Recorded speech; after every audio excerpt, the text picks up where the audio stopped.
David. How you doing, man? I'm doing well, thank you.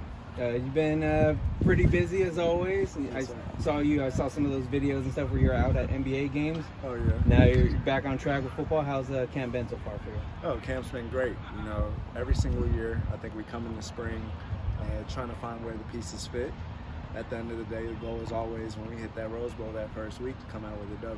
And I think everything sort of works and leads into that. So you've been here for quite some time. Is there any more pressure or anything for you to have to be that much more of a leader, especially in a quarterback room with some younger guys now? I'd say I'd have to ding myself if I was more of a leader now than I was when I first got here. That's sort of just who I am. The same person that got me here has been the same person that's led to my success here. I focus on winning, not just every single rep, but how can I help my team win? And this spring's nothing different. You're super positive, and you got some leadership abilities, absolutely. How do you now that you've got younger guys in the quarterback room?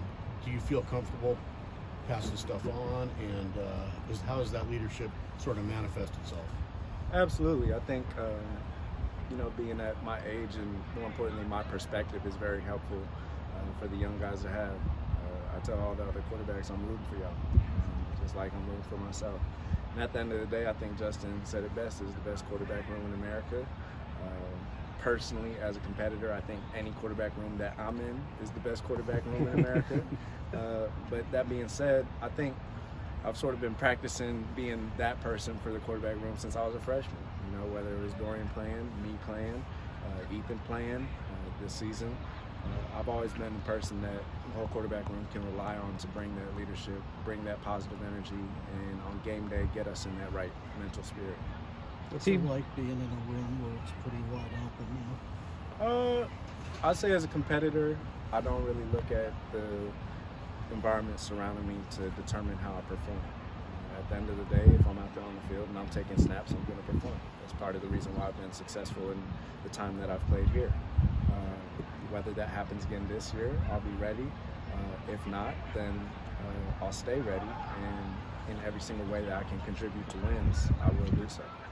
Since you have been here several seasons, you've seen a lot of guys come through these doors. In regards to the wide receivers, do you think that this is the best wide receiver group since you've been here? I think that's really hard to say, just because we've had NFL receivers here, and I believe that we have future NFL receivers here now. At the end of the day, it comes down to how we execute. And spring is great because you see all the pieces that you have, you put them in different situations. That way, come fall, we're able to execute and we're clicking on all cylinders. So I think we have a potential to have a really great receiving corps this year. And if all things go right, we stay working like we were this winter. We keep on excelling this spring. We go in the summer with the right mindset. We'll come out fall performing well. Any of these young guys curious about your NIL success and ask you stuff about it? Absolutely. Sometimes I feel like they ask more questions about it than y'all do. So it's always fun. I think that the new generation of athlete is really building on the work that those prior have done. And we always got to look back, especially at places like UCLA, and really give roses to those who sort of put us in this position. And I think the best way to honor them and their efforts is to take full advantage now. Most teams are either wrapping up spring or in the process. Right. You guys are in your first week. Is it an advantage having spring ball as late as you do because there's not much time between the end of it and preseason camp starting?